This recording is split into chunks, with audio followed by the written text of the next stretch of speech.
How can someone heal and regain motivation after a very trying journey? Okay.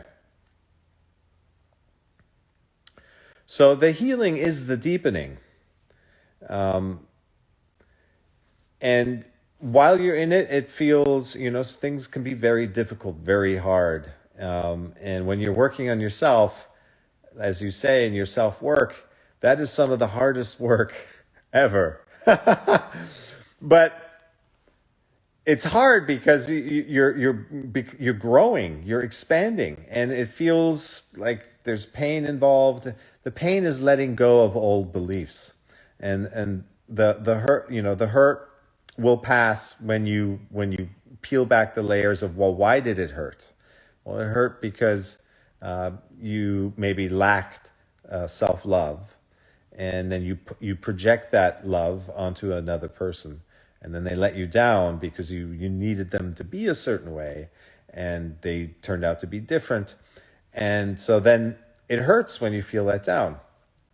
Ultimately, however, that pain then becomes a deeper experience of yourself, and then you realize, well, I don't need another person to make me feel loved.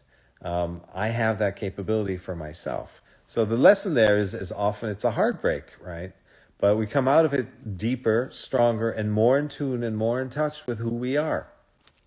And that's how most of our growth happens, is that we're unaware of our attachments and the things that we try to make up for in ourselves: lack of self-esteem, confidence, attitude towards wealth and or not having, and all these things. And we go through life and we engage in situations. We attract those situations. We create those situations. We're manifesting our reality all the time, and we manifest that reality from our internal makeup, who we are inside. And then the situation plays out, and it usually exposes the areas inside of us where we feel lack, and we created that attachment to the external out of that sense of lack, and then we become aware of it. And part of that process is just the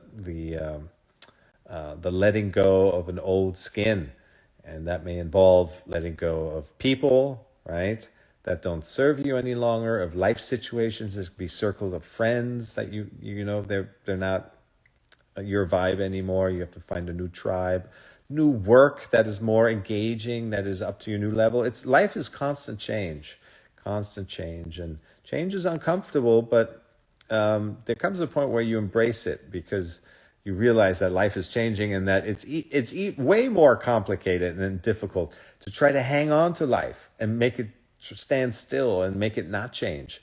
That is a losing proposition. So just keep working on your journey of your self-work and your journey of self-discovery, and you're doing the best work, and you're fulfilling your mission.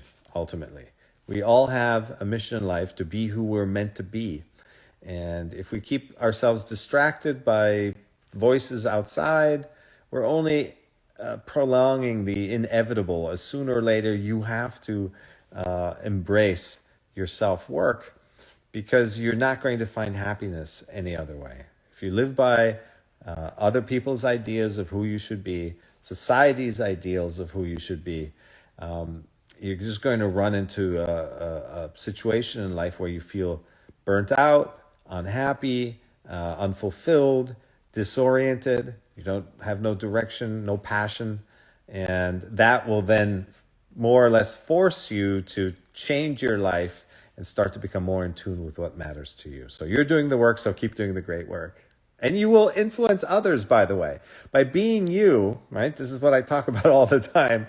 When you're yourself and you're fulfilled within yourself, whatever that may be, you inspire others to be themselves. Like crazy. Everybody wants to be themselves. We all want to be ourselves, our authentic self. And your truth, your personal truth, does not clash with the truth of others. You have your own foundation of what your life is meant to do.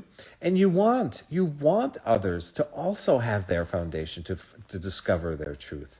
So you're not in competition with anyone any longer when you're really living by your own truth. And that makes for a much more positive and expansive and mutually supportive and nurturing experience for everyone.